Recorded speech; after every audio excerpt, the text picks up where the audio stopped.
오늘은 추수감사주일입니다. 코로나19 때문에 여전히 교회 못 나오시는 분들이 많이 계시는데, 그럼에도 불구하고 이렇게 반쪽 얼굴이라도 앉아서 서로 마주하며 예배할 수 있다고 하는 것, 얼마나 감사하고 고마운지 모르겠습니다. 다 마스크를 쓰셨기 때문에 제가 볼 때는 반쪽밖에 안 보이거든요.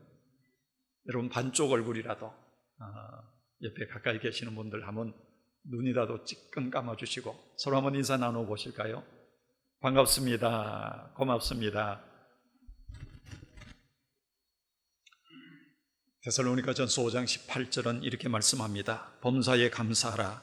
이는 그리스도 예수 안에서 너희를 향하신 하나님의 뜻이니라. 공동번역에서는 이렇게 말합니다. 어떤 처지에서도 감사하라, 이렇게 번역했고, 표준세 번역에서는 모든 일에 감사하라. 그러니까 굳은 일이든 좋은 일이든지 무슨 일이든지 모든 일에 감사하라. 그리고 현대인의 번역에서는 모든 환경에서 감사하라. 어떤 환경에 처해 있든지 감사하라, 이렇게 말합니다. 그러니까 범사에 감사하라 하는 이 말씀은 어떤 환경이든지 어떤 처지에 있든지 상관없이 무조건 감사해라, 그런 뜻입니다. 보통 사람들은 감사를 조건이 있어야 한다, 그렇게 생각합니다. 예를 들면 무슨 상을 받았다거나 돈을 많이 벌었다거나 혹은 큰 선물을 받았다든지 조건이 있어야 감사하는 거지요. 그런데 그리스도인들은 조건과 환경을 초월해서 감사해야 된다 하는 것입니다. 심지어는 고난과 역경 속에서도 감사할 수 있어야 합니다.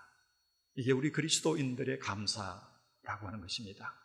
문정선 씨가 번역한 복음성가, 여러분들 다 잘 아시는 노래입니다. 날 구원하신 주 감사, 모든 것 주심 감사, 지난 추억이네 감사, 주 내 곁에 계시네, 향기로운 봄철에 감사, 외로운 가을날 감사, 사라진 눈물도 감사, 나의 영혼 평안해, 응답하신 기도 감사, 거절하신 것 감사, 헤쳐나온 풍랑 감사, 모든 것 채우시네, 아픔과 기쁨도 감사, 절망 중 위로 감사, 청량 못할 은혜 감사, 크신 사랑 감사해. 3절도 있죠. 같이 한번 3절은 읽어보겠습니다. 길가에 장미꽃 감사, 장미꽃 가시 감사, 따스한 가정 희망 주신 것 감사, 기쁨과 슬픔도 감사, 하늘 평안을 감사, 내일의 희망을 감사, 영원토록 감사해.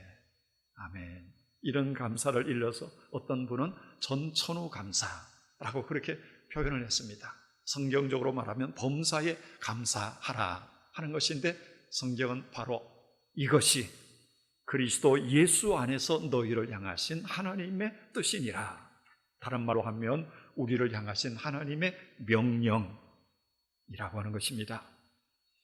2차 세계대전이 끝난 직후에 어떤 사람이 그 악명 높았던 아우슈비츠 유대인 수용소를 방문했다고 합니다. 여기저기를 둘러보다가 감방 한쪽 구석, 거기에 돌로 깎아서 벽에다 낙서로 그어놓은 글씨를 발견했다고 합니다. 그 글씨의 내용이 바로 이렇습니다.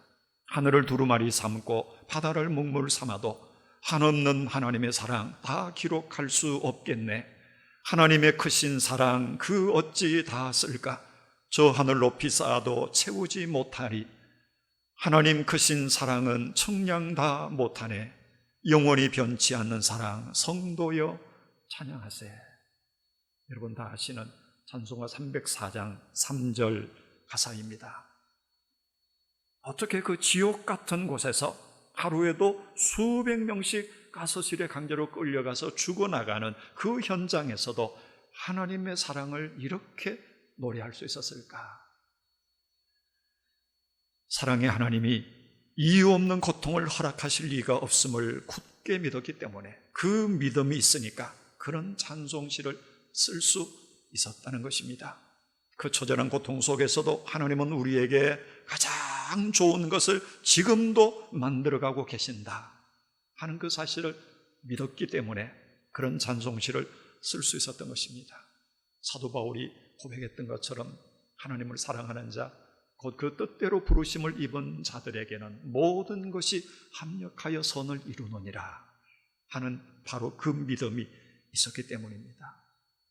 여러분, 하나님은 그야말로 모든 것, 말 그대로 모든 것, 성공한 것이든 실패한 것이든 때로는 고난도 역경도 병든 것까지도 다 합해서 인생의 가장 좋은 것을 만들어가고 계심을 여러분은 믿으십니까? 믿으셔야 합니다. 그게 믿음입니다. 우리 기독교 신앙이 바로 그런 신앙이라고 하는 것입니다. 그 믿음으로 아브라함은 믿음의 조상이 되었습니다. 그 믿음으로 사라도 잉태할 힘을 얻었습니다. 그 믿음으로 욥도 사도 바울도 그 처절한 고통 속에서도 감사하면서 승리할 수 있었던 것입니다.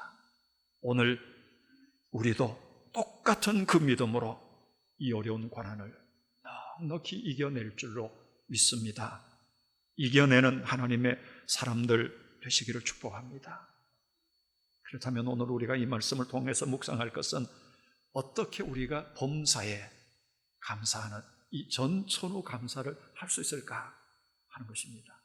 그 첫 번째는 생각하라 그리고 감사하라 하는 것입니다.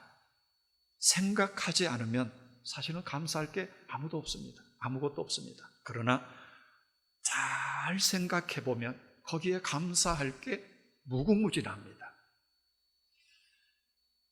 전에도 한번 예로 들었습니다만 남미 어느 온천지대에서는 한겨울에도 바깥에서 따뜻한 물로 빨래를 할 수 있다고 합니다. 한 관광객이 그 장면을 보고 빨래하는 여인에게 물었다지요. 이 추운 겨울에도 돈 한 푼 안 내고 따뜻한 물로 그것도 이 밖에서 빨래할 수 있으니 얼마나 좋습니까? 그랬더니 그 여인이 대답하는 말이 이렇더라는 겁니다. 뭘요? 좋을 거 하나도 없어요. 따뜻한 물만 나오면 뭐합니까? 왜 이 온천은 비눗물은 안 나오는지 모르겠어요. 사람의 욕심이라고 하는 게 끝도 한도 없다는 얘기입니다. 그래서 오늘 심리학자는 이렇게 말합니다. 우리가 불평하는 이유가 무엇인가? 기억할 것은 망각하고 망각할 것은 기억하기 때문이다.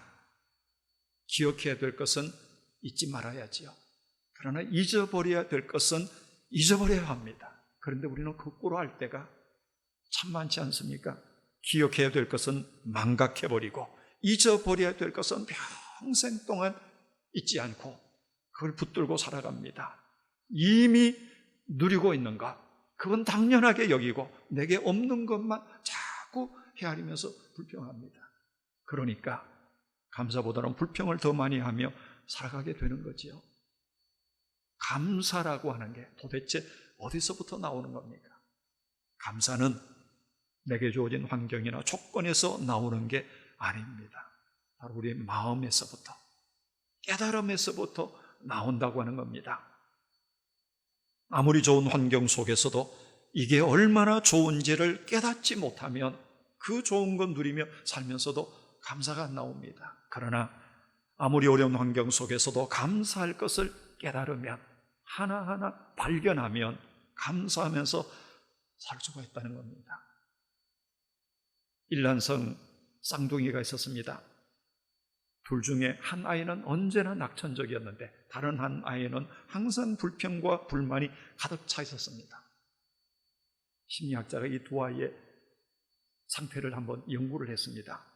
아이의 생일날에 그 비관적인 아이한테는 큰 상자에다가 선물을 그냥 가득 채워가지고 선물 상자를 보냈습니다. 그리고 낙천적인 아이에게는 말똥 한 박스를 보냈습니다. 그런 다음에 심리학자가 각자의 방에 있는 이 아이들을 한번 살펴봤습니다. 그랬더니 이 비관적인 아이는 그 큰 선물 상자를 받고도 화를 내면서 상자를 발로 걷어차면서 소리를 지르는 겁니다. 이 컴퓨터 내 마음에 안 들어. 이 장난감 색깔이 내가 좋아하는 거 아니야. 그러면서 집어 던지고 발로 차고 소리 지르라는 겁니다. 그런데 낙천적인 아이의 방에서는 그 말똥한 상자를 받고도 웃음소리가 끊이지 않더라는 겁니다. 엄마 아빠가 지금 날 놀리고 있는 거야. 도대체 어떻게 이렇게 많은 말똥을 구했을까? 틀림없이 내 생일 선물로 조랑말을 사오신 거야. 와, 말이다. 그러니 이제부터 말똥과도 친해져야 돼. 그러면서 그 말똥을 가지고 그걸 굴리고 장난하고 아주 재미있게 놀고 있더라는 겁니다. 그러면서 이 연구자가 내린 결론이 바로 이겁니다. 아이들의 생일 선물과 감사는 전혀 상관이 없더라 하는 겁니다. 감사하면서 긍정적으로 사는 아이는 뭘 줘도 감사하지만, 그러나 부정적이고 불평하는 아이는 천하 없는 것을 줘도 불평하더라는 겁니다. 여러분, 여기에 핵심적인 진리가 있지 않습니까? 감사라고 하는 것, 우리는 흔히 조건이나 환경에서부터 올 거라고 생각하지만 절대 그렇지 않다는 겁니다. 마음에서부터 오는 겁니다. 바로 깨달음에서부터 나오는 것이라고 하는 겁니다. 아무리 어렵고 힘든 상황에서도 감사할 조건을 찾는 사람은 언제나 감사합니다. 하지만 아무리 좋은 환경 속에서도 불평할 조건을 찾는 사람에게는 다 불평할 거리밖에 없다는 겁니다. 중요한 건 바로 이겁니다. 생각하라 하는 겁니다. 그리고 감사하라. 생각해야 합니다. 지금 내 삶이 얼마나 감사할 거리가 많은지 곰곰이 생각하면서 감사하는 겁니다. 여러분, 생각하면서 사십시다. 그래서 일부러라도 감사할 조건을 하나하나 찾아보십시다. 감사일기 여러분 지난 한 주간 동안 사시면서 써보셨습니까? 일부러라도 하루에 감사할 조건 3가지씩을 찾고 그 감사할 거리를 계속해서 써나간다면 이전과는 달리 우리의 삶이 훨씬 더 행복해질 것입니다. 세상 모든 풍파 너를 흔들어 약한 마음 낙심하게 될 때에 내려주신 주의 복을 세어라. 주의 크신 복을 내가 알리라. 받은 복을 세어보아라. 크신 복을 내가 알리라. 받은 복을 세어보아라. 주의 크신 복을 내가 알리라. 전천후 감사의 2번째 비결이 있습니다. 첫 번째는 생각하라. 그리고 감사하는 것이고, 2번째는 자족하며 사는 겁니다. 임지은 작가라고 하는 분은 본래 기자 출신입니다. 10수년을 기자로 일하다가 그는 호련히 남미로 떠납니다. 브라질에 있는 그 10만 명이 넘는 유대인 공동체 속으로 파고 들어가서 도대체 유대인들이 어떻게 세상에서 그렇게 성공한 사람들이 되고 이렇게 행복하게 사는 사람들이 되었나, 그걸 연구를 했다는 겁니다. 그 비결을 수년 동안 그들과 함께 살면서 연구하고 연구한 것을 책으로 엮어냈습니다. 부모라면 놓쳐서는 안 될 유대인 교육법이라고 하는 제목의 책인데, 우리 부모님들은 꼭 읽어야 될 책입니다.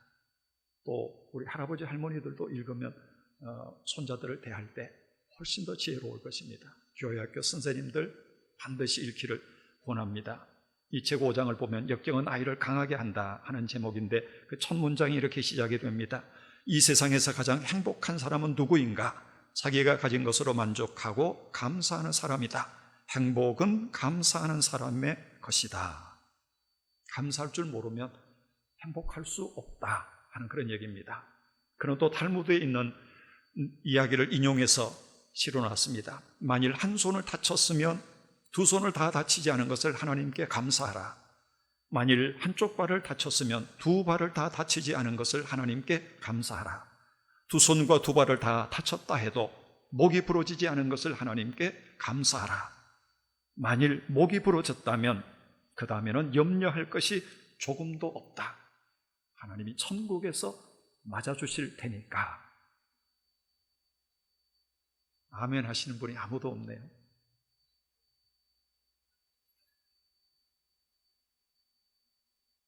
유대인들은 아침에 눈을 뜨자마자 제일 먼저 하는 말이 모데아니라고 그렇게 말하는데, 모데아니, 히브리어로 나는 감사합니다, 하나님께 감사하는 그 인사를 제일 먼저 한다는 겁니다. 새 아침을 맞게 해주신 하나님께 감사하고 오늘 새로운 삶으로 살게 해주신 하나님께 감사합니다. 매일 아침 눈을 뜨면서 그 기도부터 한다는 겁니다. 유대인들은 아이들이 이 닦는 것을 배우기 전에 제일 먼저 이 기도를 배우게 한답니다. 그래서 유대인들이 인생에 처음 배우는 기도가 바로 이 모대아니라고 하는 기도이고, 죽을 때까지 그리고 마지막 순간까지 하나님 앞에 드리는 기도가 바로 이 감사의 기도라고 하는 겁니다. 감사, 하나님께 감사하는 마음으로 살고 죽을 때까지 그렇게 감사하는 마음으로 살아가는 유대인들이 그렇게 위대한 사람이 될 수밖에 없었더라고 하는 것입니다. 하박국 선지자가 이렇게 노래합니다. 비록 무화과나무가 무성하지 못하며 포도나무에 열매가 없으며 감람나무에 소출이 없으며 밭에 먹을 것이 없으며 우리의 양이 없으며 외양간에 소가 없을지라도, 이 17절에 의하면 있는 게 뭐가 있습니까? 아무것도 없습니다. 세상에 없어도 이렇게 없을 수가 있겠습니까? 없는 거 하면 손꼽아 보십시오. 무화과나무 잎이 다 말라버렸어요. 포도나무 열매가 없어요. 감람나무 열매도 없어요. 논밭에 식물이 하나도 없어요. 우리의 양이 없고 외양간에 송아지가 없어요. 정말 있는 것이라고는 아무것도 없습니다. 그럼에도 불구하고 하박국은 어떻게 절망하지 않을 수가 있었냐는 겁니다. 오히려 어떻게 감사할 수 있었느냐? 그 이유가 뭘까요? 아무것도 없지만 그러나 모든 것의 근원이신 하나님, 나를 사랑하시는 하나님, 천지를 창조하신 그 하나님이 지금 나와 함께 계신다면 나머지 모든 것들은 없어도 괜찮다는 겁니다. 왜 그럴까요? 내게 필요하면 그분이 나한테 주실 것이니까. 지금 없는 것은 그게 지금 나에게 그렇게 필요하지 않기 때문에 안 주시는 것이니까. 내가 필요한데도 사랑의 하나님이, 아버지 되시는 하나님이, 전능하시고 부자이신 그분이 내게 안 주실 리가 없잖아요. 그러니까 그 하나님만 내 곁에 살아 계시는 것이 분명하다면 걱정할 게 아무것도 없다는 겁니다. 불평할 거리가 없다고 하는 것입니다. 그래서 하박국은 이렇게 노래하지요. 나는 여호와를 인하여 즐거워하며. 뭘 얻어서 즐거워하는 게 아니라는 겁니다. 나는 여호와를 인하여 즐거워하며 나의 구원의 하나님을 인하여 기뻐하리로다. 주 여호와는 나의 힘이시라. 다른 어떤 돈이나 빽이 나의 힘이 아니라는 겁니다. 주 여호와는 나의 힘이시라. 나의 발을 사슴과 같게 하사 나로 나의 높은 곳에 다니게 하시리로다. 우리가 다 아는 헬렌 켈러, 삼중고를 겪었던 그분 자서전에서 이렇게 썼습니다. 내가 단 한 번만이라도 저 하늘의 무지개를 볼 수 있다면, 내가 단 한 번만이라도 저 깊은 산속에서 졸졸졸 흘러내리는 시냇물 소리를 들을 수 있다면, 내가 단 한 번만이라도 저 아름다운 가르침과 자상한 친절을 베풀어 주시던 우리 설리반 선생님의 그 아름다운 미소를 바라볼 수 있다면, 내가 단 한 번만이라도 저 오케스트라의 장엄한 음악 소리를 들을 수 있다면, 내가 단 한 번만이라도 나에게 감동을 주시는 필립스 목사님의 설교를 직접 들을 수 있다면, 내가 단 한 번만이라도 내 삶을 바꾼 감동스러운 성경 말씀을 직접 내 눈으로 보고 읽을 수 있다면, 내가 단 한 번만이라도 지는 해의 아름다운 노을을 내 눈으로 직접 바라볼 수 있다면 더 이상 소원이 없겠다. 그럴 수만 있다면 지금 당장 죽어도 여한이 없겠다. 얼마나 소박한 소원입니까? 이 헬렌 켈러의 소박한 소원 앞에서 오늘 우리 자신들을 생각하면 우리는 지금 욕심이 너무 지나친 거 아닐까요?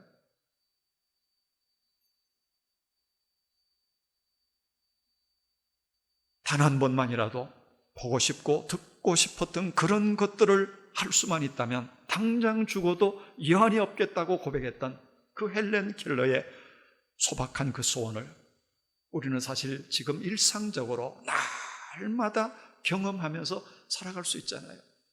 사랑하는 사람의 얼굴을 눈으로 직접 보고 사랑하는 사람의 목소리를 직접 들어요. 이렇게 주일날 교회 나와서 마음껏 찬송하고 하나님 예배할 수 있어요.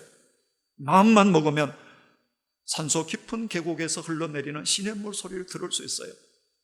그리고 마음만 먹으면 저녁에 떨어지는 노을을 볼 수 있고 광안리 바다에서 아침에 떠오르는 밝은 햇살을 언제든지 마음만 먹으면 나가서 바라볼 수 있습니다. 이 얼마나 놀라운 축복입니까? 이런 엄청난 축복을 마음껏 누리면서도 감사할 줄 모른다면 우리는 정말 하나님 앞에서 배은망덕한 그런 사람이라고 하는 생각이 듭니다. 감사하십시다. 무엇보다 하나님께 감사하십시다. 오늘까지 내게 삶의 기회를 주신 하나님께 감사하고 부모님께, 스승님께, 그리고 사랑하는 남편에게, 아내에게, 자녀들에게 감사하십시다. 그리고 믿음의 형제들에게, 우리 교회에서 함께 신앙생활하고 섬기는 장로님들, 집사님들, 권사님들, 또 목자, 그리고 내 곁에 있는 믿음의 동료들, 그리고 목회자들 감사해야죠. 기회는 늘 있는 거 아닙니다. 기회를 놓치지 마십시다. 사랑한다고 말하고 따뜻한 말로, 악수로, 글로, 문자로 감사를 표현하십시다. 감사가 넘치는 인생, 그게 바로 행복한 인생이기 때문입니다. 그런데 우리가 생각할 것은 감사는 생각하면서 감사하고 말로, 표현으로 감사하는 것이 전부는 아니라는 겁니다. 오늘 말씀을 우리가 곰곰이 읽어보면 감사는 여기서 한 걸음 더 나아갑니다. 하나님이 내게 주신 그 모든 좋은 것들을 내 주변의 사람들과 함께 나누면서 함께 즐거워하라, 그렇게 말씀합니다. 오늘 본문은 이스라엘 백성들이 약속의 땅 가나안에 들어가서 한 해 추수한 곡식을 다 수정하고 난 다음에 지켜야 될 추수감사절에 대한 교훈입니다.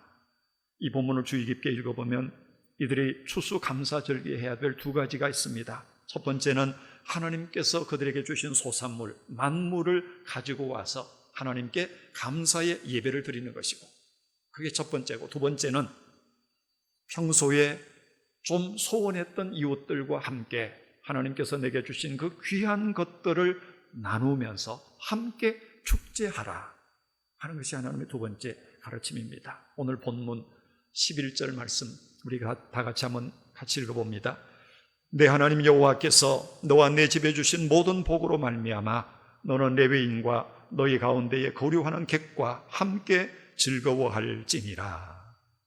여기 레위인은 하나님께 분깃을 받지 못한 사람, 영적인 신앙적인 봉사자들이고, 거류하는 객은 요즘으로 말하면 외국인 근로자 혹은 가난한 이웃들, 이들을 가리킵니다. 이스라엘은 12지파가 모여서 이루어진 나라지요. 그러니까 혈족 공동체이고 동시에 신앙 공동체입니다. 아무리 혈족 공동체, 신앙 공동체라도 그들 안에 갈등이 없었겠습니까? 우리나라처럼 이렇게 좁은 땅덩어리에도 남북의 갈등, 동서의 갈등, 가진 자와 못 가진 자의 갈등이 얼마나 심합니까? 이스라엘도 마찬가지입니다. 거기에는 많은 유대인들도, 잡족들도 그 안에 들어와서 함께 살았거든요. 그런데 놀라운 것은 하나님께서는 1년 중에 그것도 가장 풍요한 시기인 이 추수감사절기를 그 모든 사람들이 함께 즐거워하며 좋은 것 같이 나누어 먹으며 축제하며 그리고 기뻐하라, 그렇게 교훈하고 계신다는 겁니다.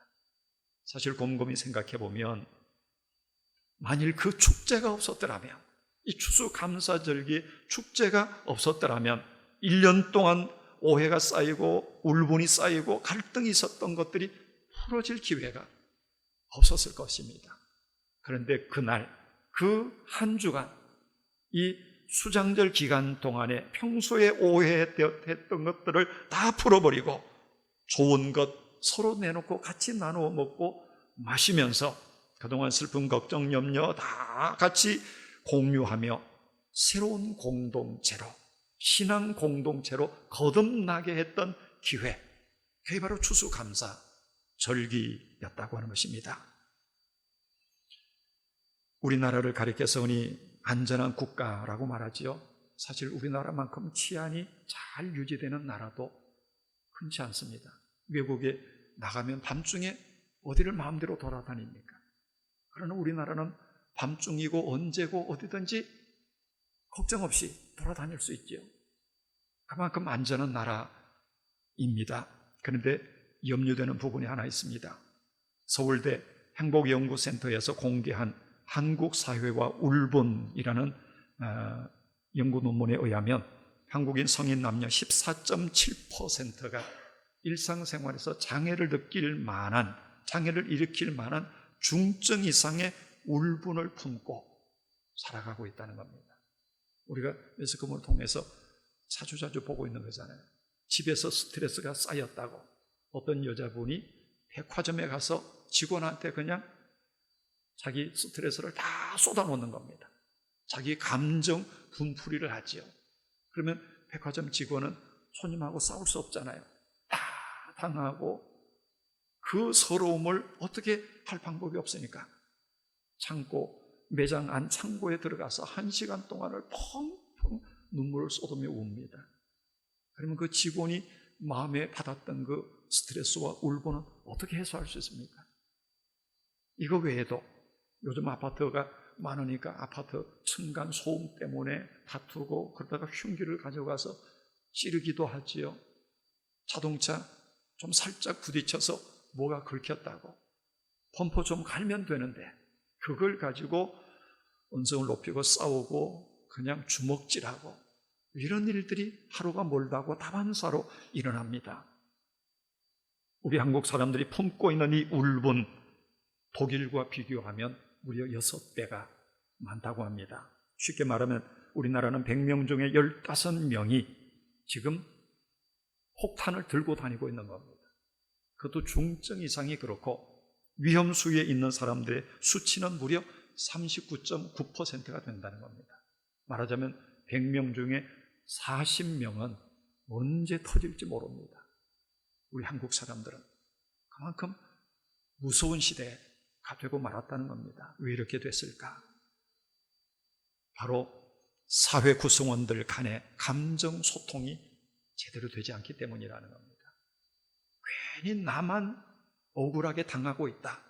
내가 수고하고 노력했는데 나는 정당한 대우를 받고 있지 못하다. 혹은 남이 날 무시한다. 이런 생각이 자꾸 쌓이면서 이게 해소가 되지 않으니까 나도 모르는 사이에 그런 쌓인 것들이 확 올라오는 겁니다. 그래서 어떤 결정적인 계기를 만나면 자기도 모르는 사이에 이게 그냥 폭탄처럼 터지고 만다는 겁니다. 이렇게 불안한 세상을 어떻게 바꿔야 할까요? 사람들 안에 잠재하고 있는 이 울분이라고 하는 폭탄, 이걸 어떻게 해체할 수 있겠습니까? 그 비결은 아주 간단하다는 겁니다. 나누는 겁니다. 서로 나누는 겁니다. 슬픔도 아픔도 고통도 기쁨도 함께 나누는 겁니다. 좋은 것 있으면 함께 나누며 먹는 겁니다. 같이 즐거워하며 소통하려고 노력하는 겁니다. 바로 추수감사절기를 하나님께서 일주일 동안 정해놓으시고 이 절기는 그렇게 하라는 겁니다. 오늘 우리가 지키는 추수감사절기, 바로 그런 성경적인 의미가 있다는 겁니다. 함께 나누고 함께 즐거워하는 절기입니다. 요즘 혼밥, 혼술, 혼족들이 늘어나잖아요. 그러나 감사에는 혼자라는 게 없습니다. 혼감, 그런 것은 없습니다. 함께, 감사는 함께 해야 되는 것입니다. 오늘 추수감사주일 딱 하루 예배드리는 1시간으로 감사절이 끝납니까? 그렇지 않습니다. 구약의 감사절기는 일주일입니다. 적어도 이 추수감사절기 한 주간 동안만큼이라도 마음 맞는 사람끼리 모이고 즐기는 것이 아니라 오늘 성경에 있는 것처럼 레위인도, 아무 분깃이 없는 레위인도, 고리와는 나그네도, 평소에 얼굴도 모르고 관계가 서먹서먹하고 아프고 힘겹게 살아가는 사람들까지도 다 불러서 함께 먹고 마시며 즐거워하는 것, 그게 추수감사절입니다. 요즘 코로나19 때문에 힘들게 사는 분들이 얼마나 많습니까? 그렇게 힘겨워하는 모든 사람들, 혼자 고독하게 눈물 흘리며 외로워하는 사람들을 우리 믿음의 식구들은 돌아봐야 할 것입니다. 적어도 이 추수감사절 한 주간만큼이라도 내 곁에 있는 사람들과 함께 좋은 것을 나누고, 내게 있다면 국수 한 그릇이라도, 냉면 한 그릇이라도 나누면서 위로해 주시는 그런 한 주간으로 보내실 수 있기를 바랍니다. 이런 좋은 교회, 이런 좋은 성도들을 통해서 하나님이 영광을 받으실 줄로 믿습니다.